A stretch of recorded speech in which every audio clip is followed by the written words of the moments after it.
I'm David Farrier, a New Zealander accidentally marooned in America, and I want to figure out what makes this country tick. Now, since I've been here, something quite weird's happened, and I'm not quite sure why. I've become much more aware of crime. Breaking news from Chinatown. The LAPD is investigating a shooting that happened outside the Melody Lounge on North Hill Street. Now, I'm not more aware of crime because I'm witnessing crime firsthand. It's more because I'm being told about crime. I'm not sure when it started, maybe when I started following local news stations on Instagram, or maybe it was when I installed Citizen on my phone, this app which blasts me with crime news updates in my neighborhood. Some updates are useful, other ones I'm not so sure. An axe-wielding man a mile away, someone spotted naked and screaming a few streets over. This all led me to think about something America has really made its own: true crime. I'm not saying America invented the true crime genre, but thanks to podcasts like Serial and shows like Making a Murderer, it's pushed the genre into the stratosphere. Are you kidding me?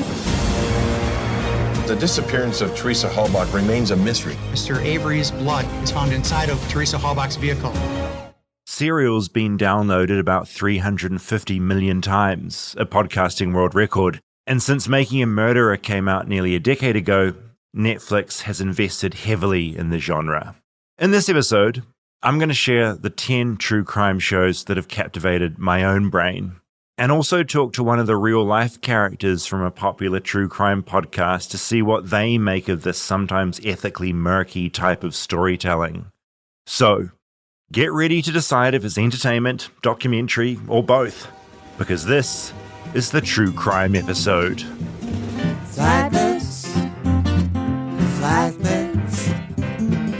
Flightless bird, touchdown in America. I'm a flightless bird, touchdown in America. All right, how do we feel about true crime? I'm excited for this. Do you watch and consume true crime stuff? What's your relationship with it? Yeah, Serial is my favorite podcast of all time. It was Serial a big season hit. 1. It was such good storytelling. It's almost difficult to remember a time before Serial. I know. Because it changed the kinds of things that people made in every genre, whether it's podcast or documentary. I mean, there's always been docs and stuff, true crime docs, but I do feel like Serial catapulted it into a new level that rebirthed the genre into like a major boom. There's these amazing books like in Cold Blood and Helter Skelter. Yeah. And, so true crime was always a thing, but I feel Serial made it hit the mainstream. It did. I guess. It's like, I feel like Netflix helped make documentaries a new thing. You're kind right. of reinvented it. And I feel like Serial kind of changed the way people viewed how crime could be told specifically. And I think it was so good. My theory is it's all down to the cliffhanger. Yeah. Like it nailed that type of storytelling. It really did. But I love so many of the docs, like The Jinx. Oh, yes. I love The Jinx. Yeah, that's on my list later. Oh, it is? Yeah. I know. I kind of want to guess your list. Yeah, there'll definitely be some crossover between what we like. But I'm also curious to hear later on, like what stuff has inspired you. And I can guarantee that people listening to this will be screaming as they listen because they'll be like, they didn't talk about that thing. And I think that's the joy of it because there's so much stuff out there. There's true crime that I haven't even gone near because it's just too vast and too huge. Did you deep dive into the gender element of it? No, we can talk about it. Okay. I am about to interview someone who is a female who was in a true crime podcast. I went along to a true crime podcast meet, and so I can talk a little bit to that. Meet? Because What's that mean? A meetup. Just fans. And it's very female-centric. It is, I know. Yeah. When we were shooting Dark Tourist, we went on a Jeffrey Dahmer tour, and it was pretty much all female. Really? And that really surprised me because I knew that females leant more into that type of storytelling. Yeah. But to turn up to a tour of Jeffrey Dahmer, I was the only guy there. And I just thought that was really interesting. Do you have a theory on it? To be honest, no, I'm curious at your take because I haven't thought about it that much. And even in Dark Tourist, we didn't go that deep into what the appeal is with women. I look, if I'm going to top of my head, my theory, women are the ones in society who have to like watch out for shit the most. They're hyper aware of the stuff. They're curious about what the tells are. I can walk around LA at 11 p.m. on my own and feel okay. I wouldn't say the same for you because you're just more aware. Exactly. And we're more susceptible. I mean, Liz and I have had this debate on Synced. I just stand by that. It's the reality of the world. We are smaller for the most part, and that means we can be physically dominated for the most part. So, yes, I agree with you. I think it's like a female spidey sense. Yeah, that you have to have. That you have to have. And so it's like, let me learn everything I can so I can prevent it, so I can see it coming, so I can sort of live out the fear. Because I do think whether we acknowledge it or not, women live with the level of fear.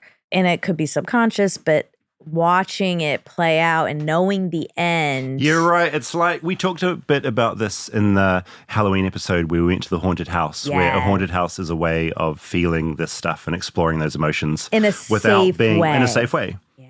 And I also think maybe there's something in it as well, and I might be off here, but I feel like if you're a female, just statistically, and you have something bad happen, you're going to be ignored generally. That's historically. Exactly. And I think true crime is a way where you can see people being empowered to actually tell a story be heard and potentially change something as well.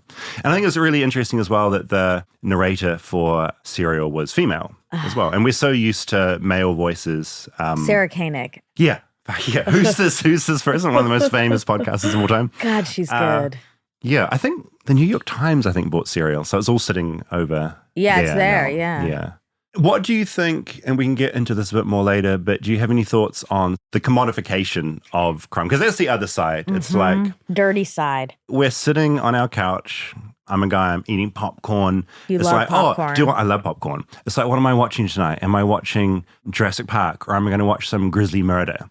And it's doing the same thing, right? It's entertaining me. I know. It's complex, especially because these are real people and often they're getting exploited in some way. It's hard to feel bad for the people who've committed the murders. I have a hard time having compassion there for their exploitation. But even the victims can get exploited in here. Completely. Yeah, that's the tricky level because it's about people being exploited. And then at times, I think you have people being exploited again when they're brought into this documentary world. I always think of Tiger King, which was that, my opinion, a pretty bad it was just... You didn't like it. I devoured it. Yeah, it was tasty. It was tasty. I don't think it did a lot of good for the world. It was kind of tell me. My take on that, I watched it in New Zealand. It was during our little lockdown, as many of us were going through with COVID. And it just felt like, here is a little window into a freak show. Let's look at these people that are struggling and having a terrible time and are kind of like a bit silly, and let's laugh. That's sort of what it felt like to me. Wow, David, I'm shocked right now that that's your take because I tend to place you in a category of looking at the freaks and enjoying it. Yeah. And part of it's anthropological for you, I think. Like, totally. I think you find human behavior very interesting. Yeah. And especially when it's outside of a norm. And so I would have expected you to be really like that. It's a balance. I guess I dabble in true crime, right? I made Tickles, which was a true crime where no one died, but same sort of genre. It's looking at a mystery, some shit's going on. You wrote a newsletter recently that was true crimey. Oh yeah, about on Webram about my friend whose flatmate killed a neighbor. Yeah, so that is in the true crime genre, right? And I love that stuff. I think how I would, on my moral high horse, differentiate myself from a Tiger King is that I like to think that the stuff I dive into has something to say, which is debatable. Well, no, I think it does. I would just argue that Tiger King didn't really have lot to say, to the point where I remember the final episode of Tiger King, they almost in the last 5 minutes sort of hemmed in this really heavy-handed voiceover talking about the exploitation of animals, as if to say, okay, so what have we learned? Oh, right. Oh, I could see that. Keeping it's probably bad keeping these animals. We shouldn't do this. Let's look at this as an example. Well, you're right. I definitely don't think the story was about animals. It was about human behavior and human manipulation. And that I find interesting. And it's happening all around us. We're getting manipulated all the time. I mean, in fact, again, if I'm going to be compassionate, I think people are desperate and will do whatever they can for power, money, approval, like anything. And so I do like seeing the dark. Yeah, We're agreed. all dark. We all have shit. Completely. And watching it play out, you do learn about how we humans tick. The thing I was originally thinking about with Tiger King as an example of the ethical implications of true crime. We watch Tiger King, we enjoy it, we judge people, we come away with our conclusions about whether you should keep tigers in captivity Sure. and how much you should do meth. And then, but if you look at the people in that documentary, they were people who had no profile. They were just in their world. They're suddenly in the biggest hit TV show. You're right. And I was particularly interested in one of the characters who was the campaign manager for Joe Exotic when he had his little political run. His name was Josh Dial. And he's sort of a very sympathetic character in the doc. But I watched him. I followed all the Joe Exotic sort of characters on Facebook after the doc aired. And he is this guy who suddenly found fame. He's on Cameo, like a lot of the cast was on Cameo. Yeah. And he's just created, he's on Facebook at the moment, basically every day, wanting Venmo for petrol or for his lunch. What? He's unhoused. Oh, no. It's interesting when you get these people, you know, the pitch would be, sit down and be in this documentary, maybe talk about this stuff, and like, okay, overnight on Netflix, you're then a worldwide icon. And what that can do to some people, there's no safety net. No, absolutely They're not. just in it, and then they have to cope with it. And I think that can be really problematic. God, I didn't know that. I haven't really followed any of those people since. But No, I don't think anyone did, except my Except weird you. fascination. But they kind of became tigers in captivity in some bizarre way. They became zoo animals. 100%. And Whoa. they got attention. And when you go from, you know, you're in a documentary where something hideous has happened or something stressful, and then the next minute you've got Cameo emailing being like, hey, come on our celeb site. It's just a really warping, interesting thing. And I think that's the interesting thing about true crime, where the celebrity aspect bleeds in. Well, do you struggle with this as a documentarian? Yeah, at times, because it's always the balance of, are you coming to it with objectivity comes into it? How objective are you? My last true crime doc, Mr. Organ, was not objective at all. It was very unobjective. There's also a lot of issues around how you care for talent. I mean, everyone I made a film with, I'm Facebook friends with, and I still hear from them. I mean, I still talk to people from Tickled and Dark Tourist, and it's just kind of part of the duty of care is remaining in that nice. world. And I think those are really interesting issues to have. It's not like you make a film with actors, you do your thing, and it's kind of a chapter. With documentary, all the characters live on with their lives, now with more eyes on them. And yeah, it raises some pretty interesting questions. Anyway, Juicy. look, for this documentary, I sort of get a bit more into some of the stuff. So I'm going to play you what I made. Okay, let's hear it. Before I rabbit on too much to Monica and Rob about the things I recommend in the true crime space, I wanted to meet someone who's found themselves smack bang in the middle of the true crime genre. I had a lot of ideas on who I could talk to for this. People like Erin Lee Carr, who makes a lot of true crime documentaries. Erin's appeared on Armchair Expert a few times now, and those episodes are a really good listen. But the more I thought about it, one person kept coming to mind. For one thing, she was interviewed for an incredibly popular true crime podcast that I devoured while I was in New Zealand. So did a lot of other people. The series was downloaded 10 million times within 6 weeks of release. That podcast was then turned into a true crime TV show, so she's been portrayed by an actor in a true crime show. And now, nearly 7 years later, she hosts her own true crime podcast. In all of this, it's almost easy to forget one of the main things about her. She experienced crime firsthand. She literally experienced true crime. So yeah, of course I wanted to talk to her. Your beautiful dog's here, by the way. Who is this? This is Dixon. I'm meeting Terra Newell at a bar in the Valley in Los Angeles. Dixon is her dog, a miniature Australian Shepherd, who's currently straining on his collar trying to sniff the buttholes of some other dogs that are here. Dixon right now has seen some other dogs going into a very dog-friendly bar. And Dixon, like any dog, gets excited when he sees other dogs. Yes, no, he likes to let them know that he's here and also protect me. That protect me line might sound like a throwaway, but to Terra, it's not. Back in 2016, she was attacked by a con man called John Meehan. He was trying to abduct her on the rooftop parking lot of her apartment building. She managed to get away, thanks in part to her dog at the time, Cash, who put up his own fight, barking and biting at John's ankles while he attacked her with a knife. Terra won that fight, but not due to any martial arts training. I'm quoting now from Christopher Goffard, who made a podcast about her attacker called Dirty John. Terra had no martial arts background except for a long-ago self-defense class in PE.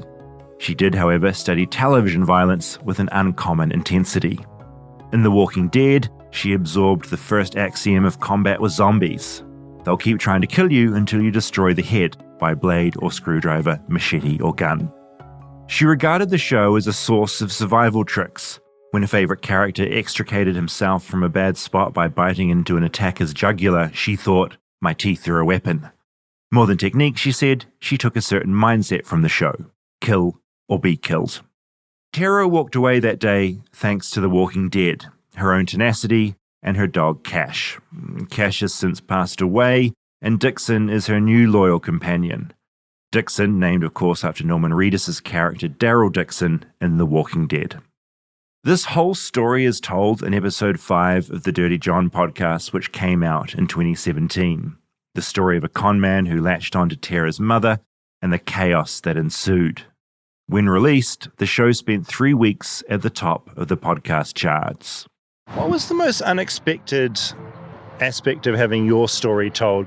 How many people it got across to. I wasn't aware that it was going to be so big.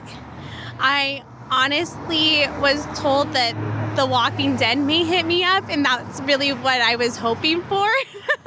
And there was a few people that reached out from that, but not the production. So I was thankful for those reach outs, and it's very crazy because you become this pseudo-celeb in a sense. And that's terminology that is called when your story becomes public for a certain amount of time and you're thrown out there. So being called a celebrity is really interesting, even if it's a pseudo-celebrity. Terra knows about being a celebrity, or in her words, a pseudo-celebrity, because Dirty John made her one. Later today at this bar, she's taking part in a true crime meetup where fans will come and meet their hero. How do you find meeting people that know your story really intimately and know your work? What is that like? Because fans bring a certain energy to things, and I'm curious what that relationship has been like for you. It's really crazy to meet so many people out there that have listened and absorbed the story. And it's really great because my story is so extreme, where theirs may not be as extreme, but they're definitely able to relate to me on an aspect of the toxic relationship and domestic violence aspect. I think that it's really important to know that these people are in plain sight, and they're someone that can con anyone. And it's really interesting, when I was in New Zealand, it was at the start of all of that and trying to figure out who this person was, even with John. She's bringing up New Zealand because that's where we'd first met back in 2018. I knew she was there because she was a pseudo-celeb. I'd become captivated by her story, followed her on Instagram, and noticed she was in the country. At the time, I was dealing with a con man of my own for a documentary I was making called Mr. Organ. I reached out to her for some perspective, and she was really helpful. In the years since, we've kept in touch, the true crime genre continuing to explode. Even since your story, there's just so much of it. It's this genre. Half of Netflix is true crime. Can you tell me a little bit about what the scene is like at the moment here in 2024? It's a very convoluted scene right now because there's so much content out there. And I think right now is the time where we're really switching from the perpetrators becoming the forefront of the stories, from now it being survivors. And you see that with Voices for Justice with Sarah Turney. You see that with media pressure with Julie Marie talking about her sister Maura Marie. And it's really the time to kind of switch. She's right. There is a shift in true crime where writers, directors, and producers are perhaps realizing that victims should take more of the center stage in these stories. Instead of glorifying the killers, the lens is turned towards those that were affected. There's a great example of this in a recent HBO true crime doc series, Last Call, when a serial killer stalked queer New York. It's in all of us. fear of being hurt because we're queer. It's a move away from what we saw in the likes of the recent Dharma documentary and narrative series, where the killer was the main focus. That show's become a big part of the debate over the future of true crime, especially when it came to how family members of Dahmer's victims were portrayed. With the Dahmer series, we had Rita Isabel on the Survivor Squad, my current podcast, and she talks about how she just saw one day on Netflix that her story was coming out, and they used her exact footage from the court, from her wanting to try to reach over and try to kill Dahmer on the stand. Side by side, it looks exactly the same, but this person doesn't get compensated for their story. This person doesn't get consulted. Compensation and payment is a whole other debate. There's this line of thinking that no one being interviewed in a true crime podcast or documentary should be paid for it, that it would create bias. It could mean people on camera are just saying certain things because of the money. But is this just another case of the victim being done over, yet again? The creators of the series, whether they're works of journalism or slightly fictionalized retellings, walking away with millions, while the victims are just left with the trauma.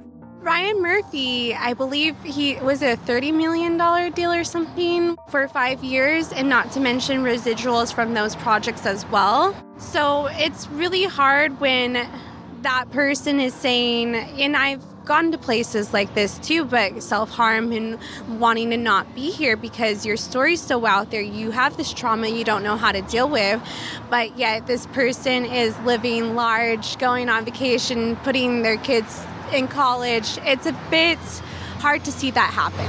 Do you think there's enough safety nets protecting people that are in these true crime spaces, these documentaries? Do you feel, in talking to the people you've talked to, are people being protected by these production companies that are making this stuff? Not at all. Because I guess there's two sides to it, right? People are like, true crime is exploitative and it's too much. And the other side is like, this is giving people a voice. Where do you sit on this scene at the moment? Because there's also so many different approaches to these stories as well. I really like in the UK, there's a set of rules that they go off of documentaries for the survivors. They bring a mental health advocate for the survivors. And here in the US, that's not really a thing. It's the Wild West. Oh, yeah. There's no guidelines. There's not a set of rules that we go off of. It's just, okay, you want to interview Casey Anthony, you want her story out there, okay, get it. And it's really unfortunate because with that case, it's so, in my opinion, in plain sight, wrong. However, you're giving this person a platform and letting them speak. Right now, Terra says she's trying to take some of that power back. She's had her story told in the podcast Dirty John, and then that podcast was turned into that TV series in 2019. Now she has her own podcast about the true crime genre called The Survivor Squad, and it's her voice. So I'm able to bond with them on the certain level of relationships and that aspect even. As the name suggests, she talks to other survivors of the crime and of the true crime genre. You really don't have control of your own story when it gets out there in the media. But what I'm doing now is trying to regain control, trying to help survivors know, okay, so if they do a podcast and they don't sign anything, they could take that, make money off of it, no problem. Same with a TV series. They could take that from the podcast and use that information because that becomes public record. Any advice to people when they're being drawn into these worlds where people are telling their story? Know your worth. Know that you could fight for anything. You could try to get in contact with any production company, any producer, any director. Just keep reaching out and making noise, because if you keep doing that, you will make a difference. Talking to Terra, I get the feeling she's used to talking about her story, the attack, and what happened to her and her family.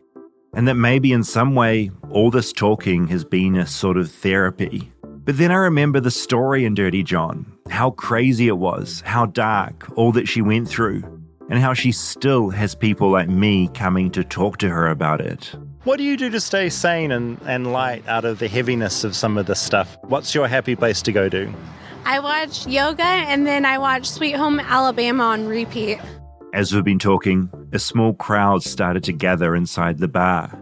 It's time for me to leave Terra to go and do her thing, to share her story again. Part of me worries about her having to keep dealing with this. Then I see Dixon by her side, and I remember what she did. And I remember that she's about 1,000 times tougher than me, and she'll be just fine.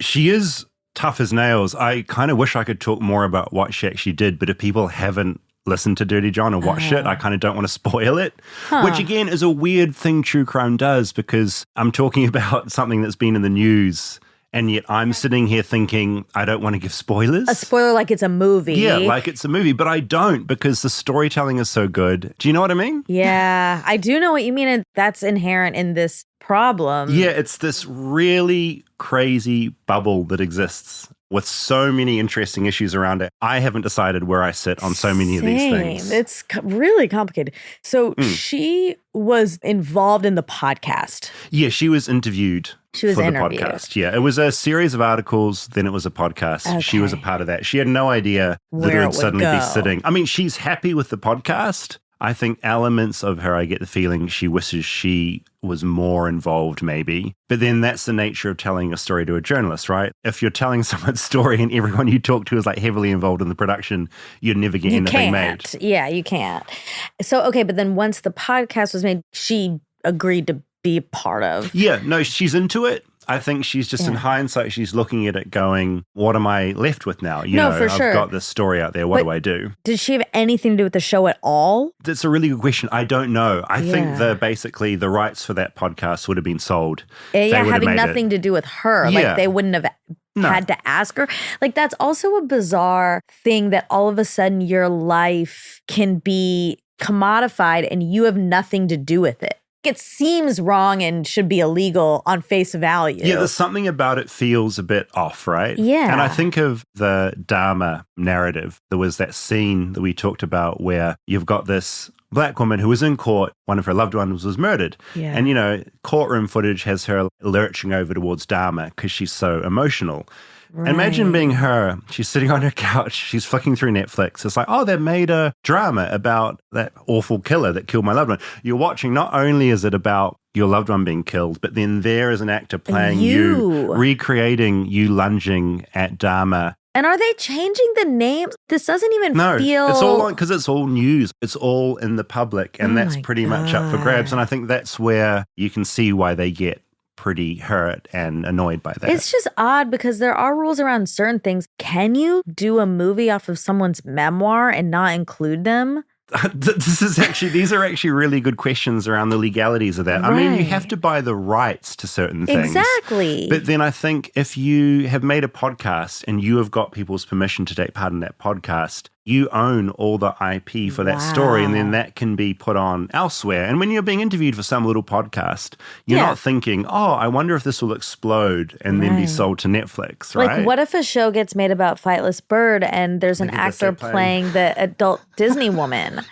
And then she's and what if they make a true crime show about Flightless Bird and they cast us as actors, and like the person playing me is like some deranged, awful person? But we own that IP, so they would have to buy it from us, to be fair. We're in America, we'd sue. Exactly. We'd take them for everything. Oh, I can't wait for that to happen, actually.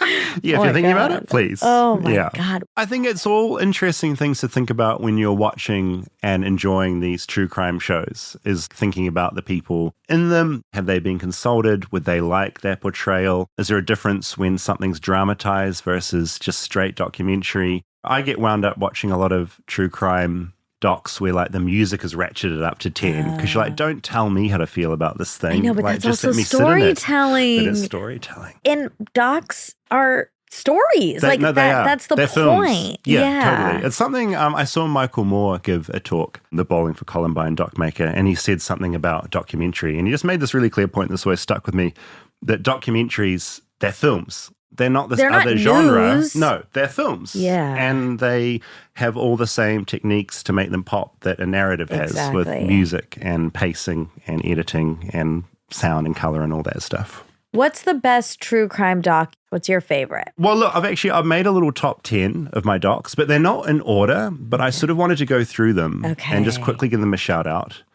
because these are my favorites. Okay. None of them are perfect, but I think they do really interesting things. And the first one is a doc called Dear Zachary, which is, I think, on your list on the Armchair website, right? It's Dax's favorite docs. Maybe. I feel like he's talked about it. It's like... Have you watched it or just heard about it? I think I've just heard... Wait, can you remind me? Yes. So look, I've gone through IMDb because I always muck up my recollection of everything. Yeah. So this is the synopsis for Dear Zachary. A filmmaker decides to memorialize a murdered friend when his friend's ex-girlfriend announces she's expecting his son.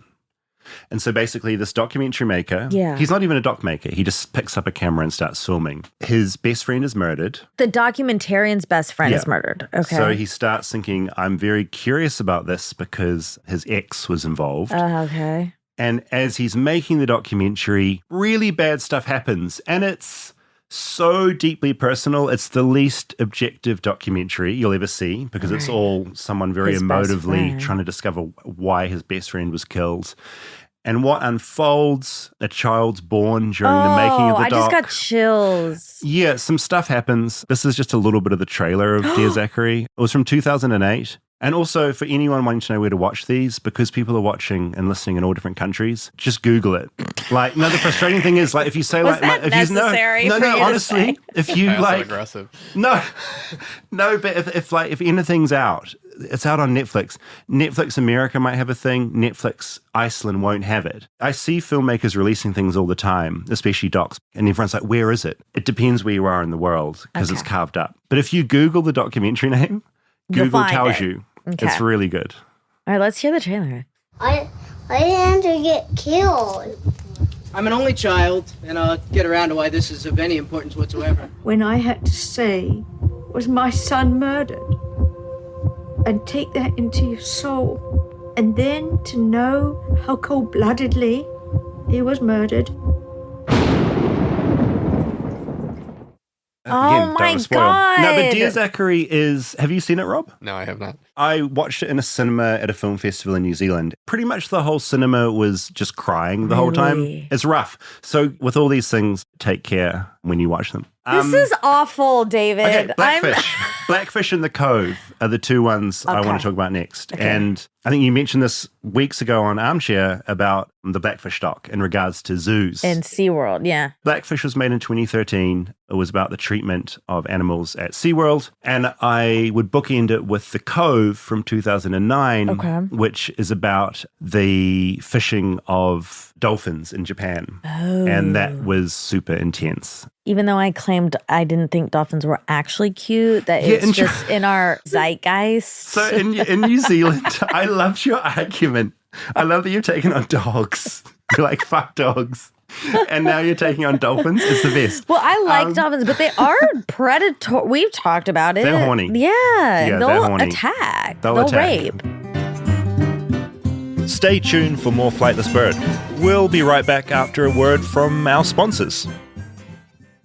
Flightless Bird is sponsored by BetterHelp. Now, Monica Padman. Yes. How is your social battery right now? If it's a little iPhone percentage, is it 100%? Is it yellow and critical? Is it in the middle? I'm at 78%. I'm pretty good right now. It's really good. I've been low. Cold weather. I don't feel like going out. I ordered 2 new Lego sets. I'm just at home building Lego. That's how critical That's where things you're are. at. But that's good. It's good to recharge. I was feeling so low battery, but then I had therapy and I talked a bunch of stuff out and I have it again tomorrow and I'm excited. I already have like a list of things I need to talk to her about. Yeah, cool. It can be easy to like ignore that social battery and you can just end up feeling a bit slumpy at different times of the year, and therapy can be a good fix. It can. It can also just give you self-awareness to build a social life that doesn't drain your battery. Like maybe you're living a social life in a way that doesn't make sense to you and there might be smarter ways to do it. And it's often so helpful to have a third person who can see it. And as good as building Lego is, you do sometimes need to leave the house and see other humans because it's a part of being a human being. I'm still in my therapy sorting out boundary things. I think I'm getting better, but I still cave to things and I say yes to things when I should say no.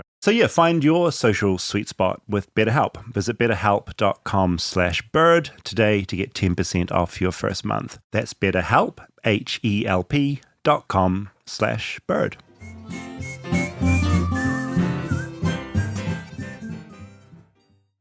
We have a very popular children's book in New Zealand called Opo, the Friendly Dolphin. And it was about New Zealand's friendliest dolphin. And you go to a certain beach in New Zealand and Opo would just be there swimming in the shallows. Wow. Be your nightmare. You'd probably kill it and knock him on the head. No, they're fine. Okay, hold on. We have to be really clear. We have to stop You're this watching whole the cove, thing. And being like, yeah, kill those dolphins. no, I don't want them to be dead.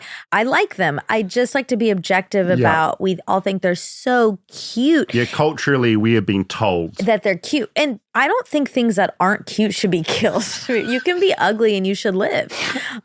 But I just... It's one of the best things you've said. I see your point. I think there are cuter animals than the dolphin. Yeah, but they're great. These are both really good docs. Okay. Blackfish in the Cove do a double hit, quite intense. Here's a little trailer from Blackfish, which is probably my favorite of the two. When Tillicum arrived at SeaWorld, he was twice as large as the next animal. We stored these whales in what we call a module, which was 20 feet across and 30 feet deep, and the lights were all turned out. Probably led to what I think is a psychosis. All whales in captivity are all psychologically traumatized. It's not just Tillicum. If you were in a bathtub for 25 years, don't you think you'd get a little psychotic? Yeah. Oh, my God. Yeah, true. I actually love the bathtub, but not for 25 years.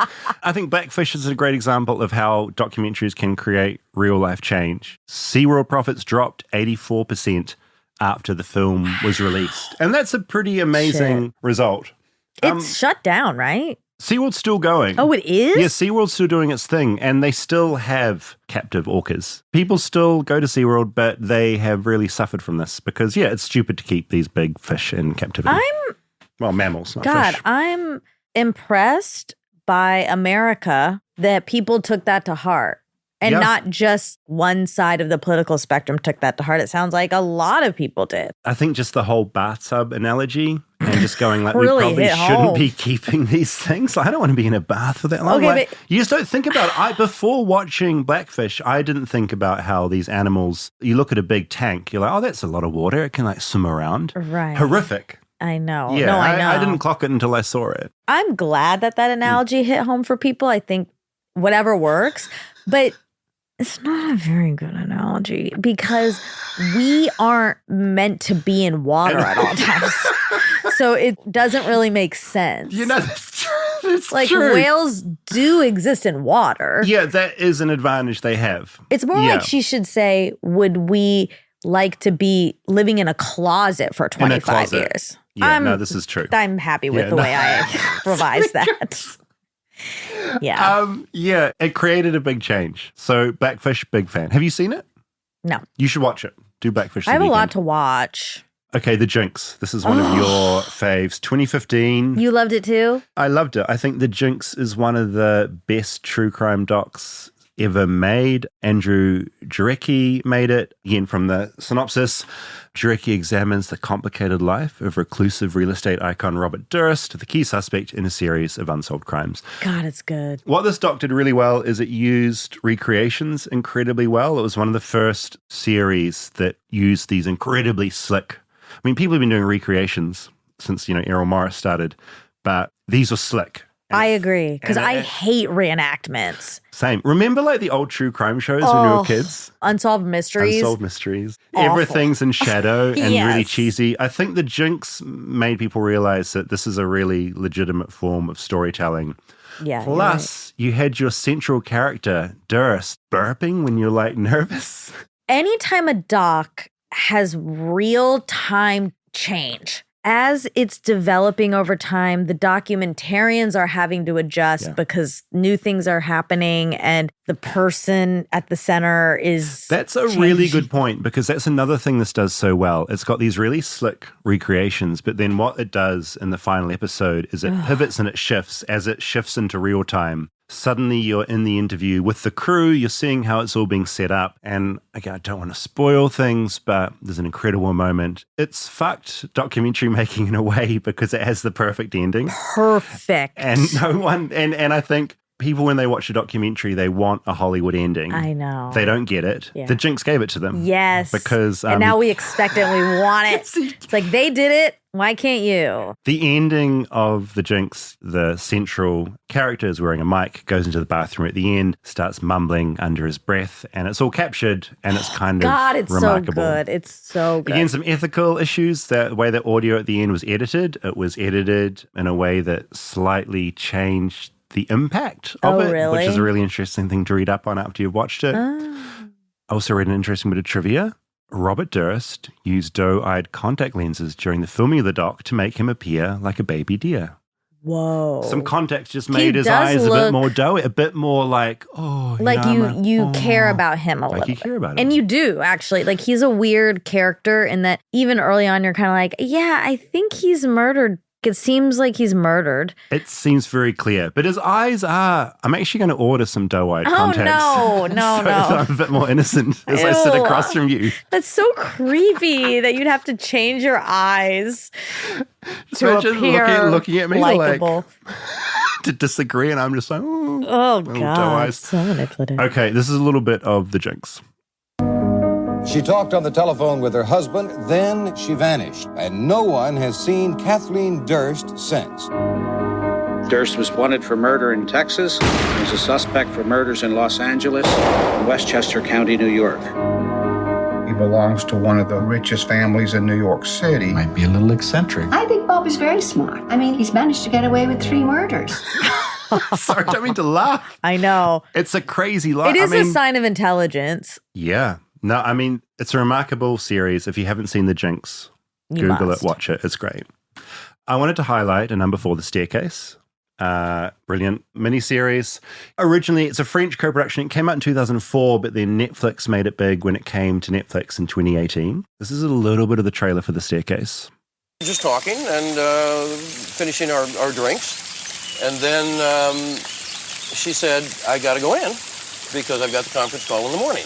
And she started walking out that way. And I stayed right here.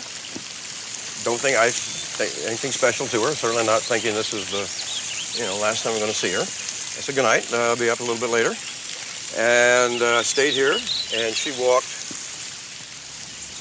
And the last I saw her was when I was there. And she was just walking here. That's it. That was the last I saw Kathleen alive. No, she was alive when I found her, but barely. I know. The Staircase, to me, is the actual first true crime piece of media that hit the mainstream. I'm with you. This, I think, is the actual turning point. Not even though I want to give props to Serial, I do think it's The Staircase. Staircase, it's remarkable. Like, when I made Tickled, I had no idea what I was doing because I'd never made a doc before. And my producer, Terra Newell, told me, you must watch The Staircase. And that kind of started my interest in the genre in a way. And yeah, The Staircase is brilliant because you are embedded with this man. That was Michael Peterson talking in that trailer. He has a certain distinct way of talking. His wife goes inside. He's also very likable. He's fun. Yeah.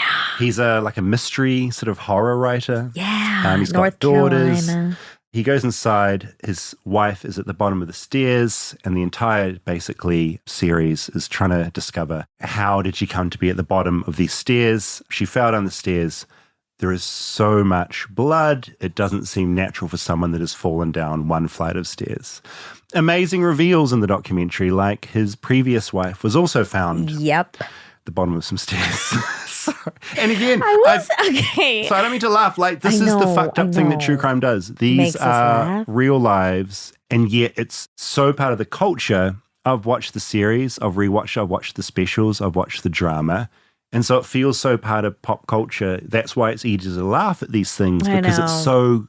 But also, okay, to be fair to us and the world, tragedy is funny in some ways. There's always something that you're like, what the fuck And in this case, it's that, right? It's what like Shakespeare nailed down to, right? It's like it's this what the fuck, this is crazy. Life has both happening all at once. And when you see it in a story, it's very apparent, right? Totally. Where it's like, oh my God, the same thing. Same with Robert Durst. There's multiple murders in that story where it's like, wait, he already did that. We've watched so much fiction and so much made-up storytelling as writers try and surprise us, but nothing can be more surprising than the stuff that's happened in reality, real life. Right? Yeah. And The Staircase, if you can hunt down the original series, it's very long. The Netflix series is truncated slightly, but the original French one is so in-depth. And the other thing it does, which true crime doesn't often get to do, you're embedded with his defense team. Yeah, I love it. And being with his lawyers as they're coming up with how to defend him,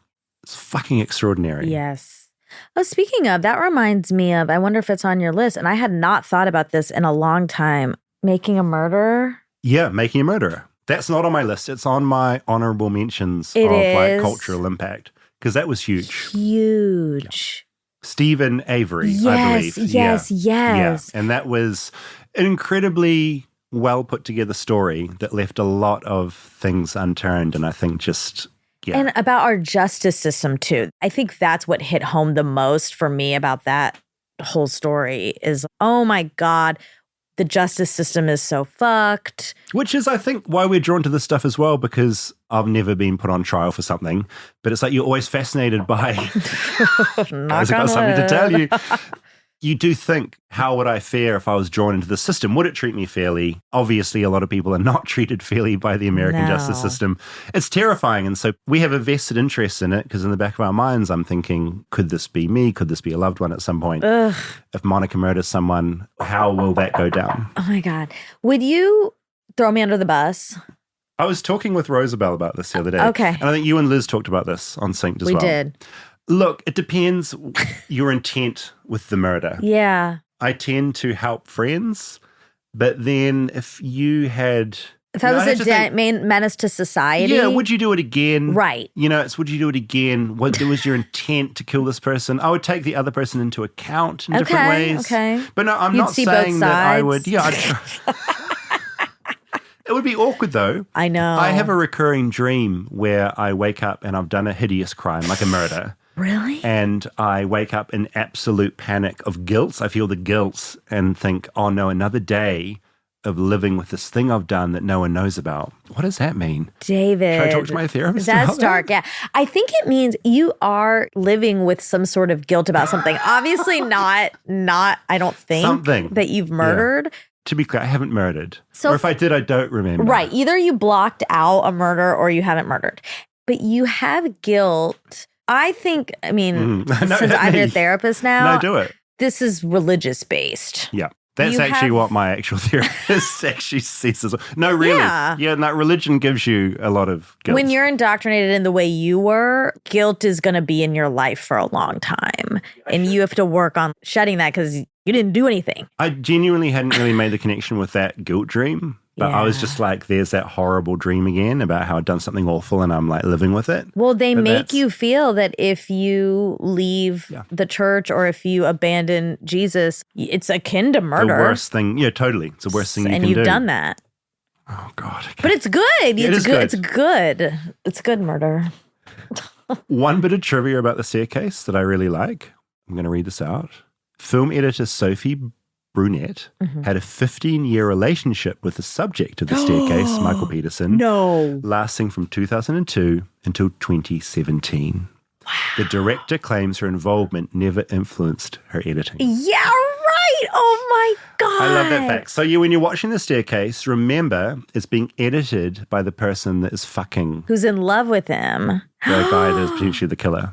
Wow. Love that. I love that. And if you're a documentary editor, the director isn't there by your side directing everything. An editor of a doc is almost as much of a director as the director. Yeah, oh, They're for in there sure. making decisions, Huge. right? So Yeah. it's like, you're like, you cut shit. It's like you're in there making these calls. You make the and whole, you decide what's coming what to is going to come to the listener. So I find that fact chef's kiss fact. Yeah. Wait a minute. Do you think you're the type of person who could fall in love with a prisoner? Because I think this is similar. Yeah, no, I am. I'm attracted to people who are, I hate to admit it, but I thought to think I'm a bit edgy. You know, Sure. I don't like to be attracted to like the regular things. And so I think someone in prison. That's also your religious thing, by the way. But okay. Get out of my fucking head. Yeah. But it's true. So yeah, I think potentially, it depends what they did. I'm also avoidant. Right. And so having someone in prison would be heaven. That's great for you. Because it's a thrill when I get my little conjugal visit. Yeah, but you don't have to see them that I'm often. not being bothered by texts. I'm not being bothered by having to really commit to anything. Brilliant. Actually, I might actively start seeking this out. Okay, listen. It could be a whole episode. About you doing that? Yeah, me falling in love with the We could do a whole prisoner. series on you falling in love. It can be about the prison system, but instead of Ooh. taking like a heavy-handed look at the prison industrial complex, it's just me trying to find a girlfriend in prison. Looking at the market. God. Oh my God. Quite problematic. Well, I was sort of falling in love with Adnan in Serial. Charming, right? Yeah, sweet boy. Yeah. He's out now, Sweet so. boy. I know. Anyway, okay, go on. Last Call, I mentioned this in the documentary, but it's a series on HBO, and it is about a serial killer who is stalking gay men in New York. And it's a really good example of the killer not being put up on a pedestal. So Yeah, you watch I like anything that. to do with Jeffrey Dahmer, including the old Armchair and Dangerous we did about Dahmer. The center of our attention was Dahmer. You're right. Look at this man, look at the shock. Look at what he's done. Well, I did the same thing in Dark Tourist with him. What Last Call does is it's all about the victim stories and not glorifying this asshole who was killing people. Yeah. And that's pretty special. And I think in true crime in general, and Terra talked about this a bit, it is something that's starting to happen more and more, where directors and producers are aware that, hey, maybe we should be focusing on the victims more and not glorifying the killer. Yeah. This is a little trailer from that. Dad went down to New York on a business trip and never came home. My brother, my uncle, My friend, he just disappeared. these were pickup crimes. They were last seen at a gay bar, 5 Oaks, the townhouse. Clearly, a serial murderer going after gay men was on the loose. It was so frightening because everyone was a suspect. The queer community was very much trying to push law enforcement to give a shit. Yeah, it's really good. Wow. Last Call, it's on HBO. It's really good. Okay. Shout out to The Thin Blue Line at number 6. It's from 88. Errol Morris directed it. Errol Morris is the guy who basically made the recreation a viable thing. Oh. There was a lot of people, when they watched his documentary, they were like, this isn't a doc.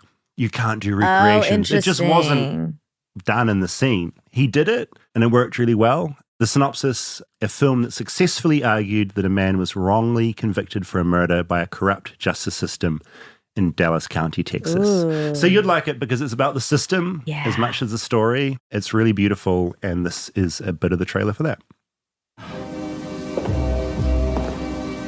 Gus Rose walked in. He had a confession there he wanted me to sign.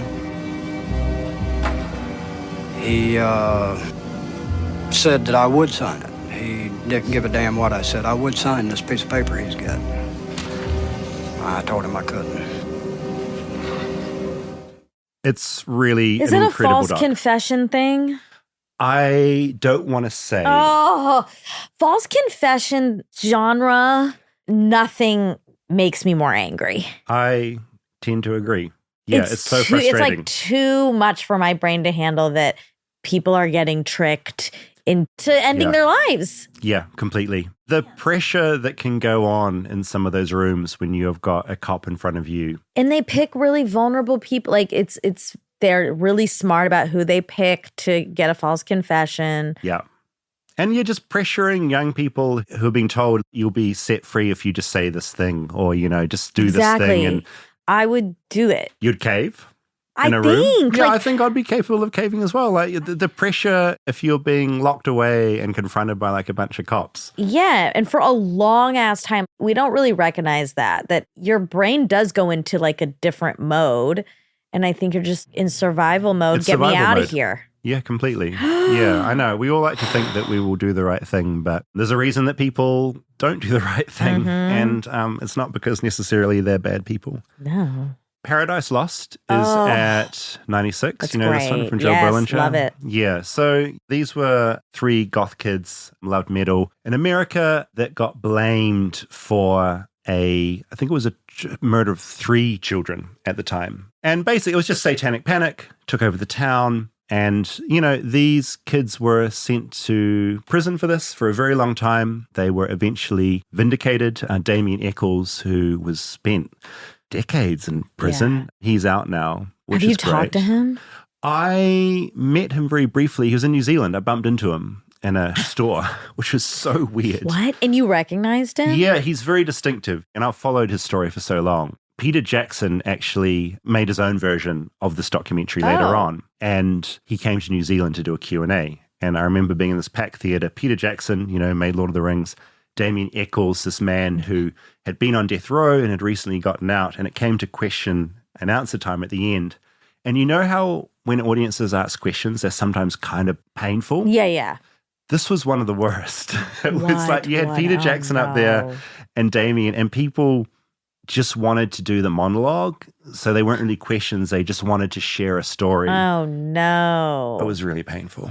Anyway, Did this he is a little... say anything in that Q&A that stuck with you? To be honest, no, because I don't really remember it. Because most of the questions were just so terrible.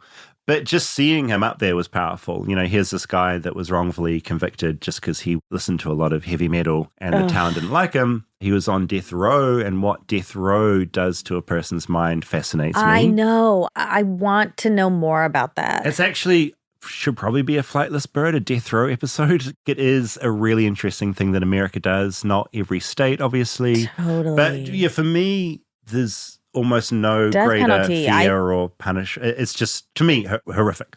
I don't really care. We can get into this in the episode. Yeah, we should It's a do good that. one, right? We should do that. And maybe you can talk to him. But now I'm becoming We that follow person each who's other like on- trying to exploit. If we could come to him with a certain way that he could come to the table where he would want to tell something he wanted to tell, that would be a great thing to explore with someone like Damien. Oh, what a horrible, horrible experience. This Okay, is go a little on. bit from, this is just a quick bit from that trailer. In a statement given to the police and obtained by a Memphis newspaper, 17-year-old Jesse Miskelly allegedly confesses to watching 2 other suspects choke, rape, and sexually mutilate 3 West Memphis second graders. The murders had been part of a satanic ritual. Satanic A worship. horrific, ritualistic sacrifice. We were just sitting on the couch watching TV the night we were arrested. They had to find somebody to pin this on. This publicity was getting out of hand. We, the jury, find Jesse Lloyd Miskelly Jr. guilty of second-degree murder, Jason Baldwin guilty of capital murder, Damien Eccles guilty of capital murder. This doesn't change anything.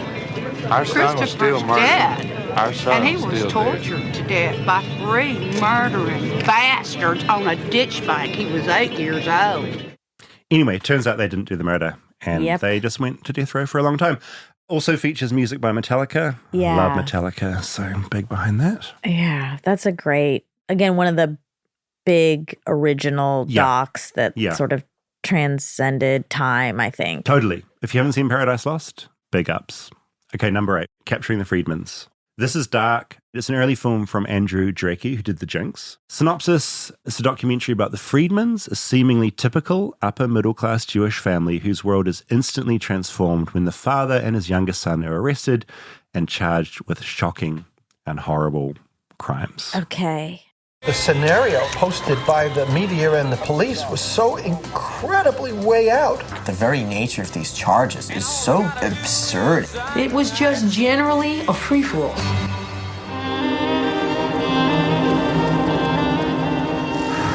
It's almost surreal. I don't think any of us had any notion of what was going on or what we were doing or where any of this was leading. Look, this is probably one of the more intense docs on here. It's pretty dark. Darker than Dear Zachary? I'd say it's similar. Yeah, it's Oh, dealing with fuck. similar issues. It goes dark, it goes places. And during the making of the film, Arnold, who is accused of these horrific crimes, his eldest son picks up a camcorder and just starts filming the family.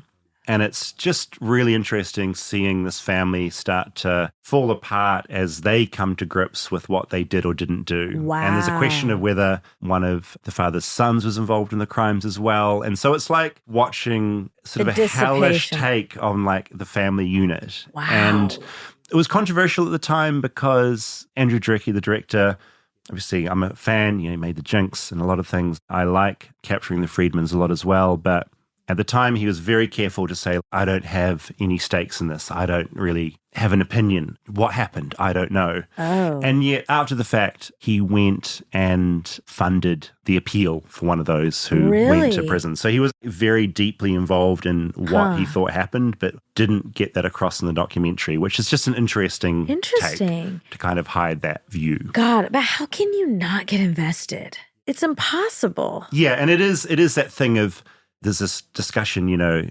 journalism should be objective. And sure, it should, but also nothing is objective. Nothing is. Ever. Nothing is. Because we're humans, and if you have a human writing or doing anything, then yeah. I wonder what will happen when AI becomes journalistic. Yeah, like, which it is. I mean, it's writing shit now. It's terrifying. But yeah, one could argue, is that more objective than a human being writing it? Interesting. When it's also being trained on a lot of it's human trained by content. humans, so probably not. It'll also have the same biases, which is crazy. Okay. Number 9, The Imposter. Have you seen The Imposter? No. It's from 2012. It's a documentary centered on a young man in Spain who claims to a grieving Texas family that he is their 16-year-old son who's been missing for 3 years. Wow. So you've got a family who's had a missing son for 3 years. Suddenly, guy turns up, same age. Looks quite different. Oh, no. Oh, these parents. Oh, this is heartbreaking. The Imposter and The Staircase I both used as motivation for How I Made Tickled. It's just a really great, compelling story, the way it's constructed. It's just the perfect arc of information. It takes you on a journey. God, you'll love this one. Actually, watch The Imposter, Monica. Out of all these, first, The Imposter's the one for you. Okay. But the thing is, it's kind of interesting that the title is a big giveaway, or is it not? Yeah, no, it is a big giveaway. Okay. It is a big giveaway. And I think, the entire time, though, the joy of it is you go in thinking this guy's an imposter. As you're watching, you start to second guess some of that stuff. Oh, my God. It's really good. Here's a little bit of the trailer. We found a kid here. He's about 14, 15 years old.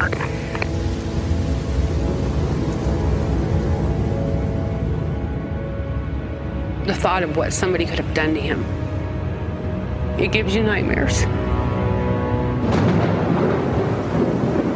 doesn't have no ID, no documents on it. He's very scared.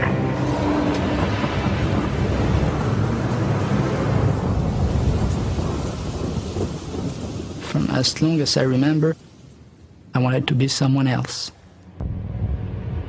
We had no idea what kind of person we were getting.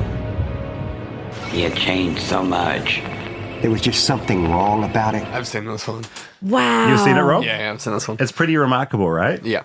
Okay, but this brings up an interesting ethical question, because if you're a parent and your child goes missing for 3 years, let's be, this is so harsh and horrible to say, but by the police standards, they're most likely dead. If you are comforted by the idea that this kid is back, what's the problem with that? Exactly. If you really start breaking it apart, is it a net positive that the parents actually feel better, even though it's all a lie? Yeah, I agree. And I think there's probably worlds where it might be okay. I think you'd have to question the motivations of the child that comes back. No, you're going to love this one. It keeps you guessing the whole way. I think you like the idea of people's motivations and why they're doing things. And this is all based around that. Yeah, I think you'll like it. I'm excited. I'm going to report back. The final thing on my list is a podcast. Obviously, there's the serials and these shows like that we've all listened to. There's also one out of New Zealand, I think, which I haven't listened to, I think called Who Shat on the Floor at My Wedding? Oh, my God. And it's a true crime podcast. What? Where someone takes I haven't listened to it, so I might, but I've read enough about it. someone takes a shit on the floor at a wedding, and the whole true crime podcast is trying to figure out who did it. I love that. That's hilarious. So if you're wanting something a bit lighter where there's no death, I recommend that. But In the Dark, I think it had 3 seasons, but season 2 is the thing that I just think everyone should listen to. Really? It's my favorite true crime telling of a story in podcast form. It explores the legal odyssey surrounding Curtis Flowers, who is accused of shooting 4 people to death inside Tardy Furniture in Mississippi in 1996. I'll play a little bit of an episode, but it's just beautifully told. It's really good journalism. I think at a time when people are like moaning about journalism being terrible and so like, this is an example of a team coming together, going through a lot of data, interviewing a lot of people, and it leading to someone being released from prison. It's really well done and it's really well constructed. This is what it sounds like. It's been more than 3 years since I got an email from a woman telling me about a man named Curtis Flowers. In the time since, I'd moved to Mississippi, interviewed hundreds of people, examined every piece of evidence in the case against him. And yet, in all that time, there was one person I was never able to really talk to. Until now. In the Dark season 2, it's so compelling and so good. And I just feel not as many people know about it as the likes of a serial. And I think it could do with some more listens. I love this. David, this is awesome. I think this has been great. You are an expert in this field. And I'm a fan of the field. Okay, you can say you're a fan, but you are an expert in the field. I think I've texted you before and said, what are your favorite docs? You have, yeah, thank you. I need to know from someone who understands the medium. Tickled would be on so many people's lists. I appreciate you did not put it on yours and you stayed humble, but it would definitely be on mine. And if you have not watched Tickled, which I'm sure at this point, if you're listening to this show, you probably have, it's incredible. It's a fun one. There's actually, we've just highlighted such a cultural thing that I'm still dealing with is if you compliment a New Zealander, we just want to disappear into the ground. Small poppies. But thank you. I mean, tall poppies. Sure. That works too. You should start doing small poppy and then I really like that. Try to be tall and big. Yeah, I really like that. Just really quickly, there's one more thing that I really like called A Very Fatal Murder. It's a parody of the genre. Oh, fun. And this is just a quick excerpt that I liked. When I think about the murder of Haley Price, there are 2 things that are important. There's what I know and what I don't. Haley Price, 17 years old at time of death, 5 feet, 5 inches, life cut short in senseless act of violence. I know that this is the most compelling murder in America. I know that the victim was a supple young girl in the prime of her life. And I know that she was killed by simultaneous gunshot stabbing, strangling, drowning. Ethel, have the police charged anyone with the murder? No charges have been brought. David, would you like me to email police with recommendations of people to charge with the murder? Not yet. It's a really good parody. Oh, that's and if great. you like that, American Vandal is another great parody about the genre. That was fun. That's the dicks. The drawing? dicks, yeah. So it's like they try and solve the crime of like who's drawing dicks everywhere. Yes, that's so funny. And there's great parody of the genre as well, which it's a great criticism of the genre. Well, I did Critique. one thing that we didn't talk about, but that just reminded me and is probably important to say. I know a big pushback of a lot of this genre often, and maybe mainly in podcasting, they pick stories where the victim is a sweet white woman. Yeah, totally. We care more about a young white woman than someone that isn't that. Oh, 100%. It's a problem in all crime reporting. Exactly. Even the victim you see will be like a smiling white kid as opposed to like all the crimes that aren't reported on as much. That are so many and so humans prevalent. great? Yeah. Oh, this really makes me scared. Yeah, it's I'm a going good to have way to be. nightmares. Yeah. That's a whole other topic. Look, this could go on forever and we'll wind it up. But true crime does also play into this idea that we become, as a people, more scared than we need to be. Right. There's this perception if you take in a lot of what you are reading, what's reported on, it does give you a disproportionate feeling of what the danger level is in the world. And I think that really is a really interesting thing as well. So if you listen to this, please don't be too scared. Be cautious out there. Well, also, do you think it could be, I know we keep talking, but could it increase the amount of crime in some ways. That's the other thing. Like, I can't remember who said this. It might have been a tweet. Someone commented, if we keep pushing the true crime genre as far as it can go, eventually it's going to be a documentary we're watching where the killer has picked up a camcorder. 100%. They've picked up their iPhone. They're recording it all. And it's like, oh my God, here's a true crime documentary and we can learn about it from the perspective. That's where we're headed. Yeah, I could see it becoming very nefarious. Well, yeah, and I think you've got to think about this on the ethical boundary of, is this journalism or is it entertainment? Yeah. Because, and it comes back to that thing of centering the victims more than the perps, because if you're watching things where the perps have been glorified, a certain sort of person will watch that and go, oh, I can be a celebrity out of this. Yeah. Which is a whole other part of America about the celebrity of doing awful things and filming it. Yeah. Oh, boy. All right. So I feel like I just talked to you a lot, and I wanted more of your takes and films, but we can probably do a part 2 at some point where we get even more. This was very, very fun. I liked hearing your picks, and I really liked hearing from... Oh, my God. Terra Newell was the best. Terra. She was so awesome. It was very nice that she spoke to you for this. Yeah, she's awesome. Whenever I see her, she has a cute dog by her side. She's good. Good for her.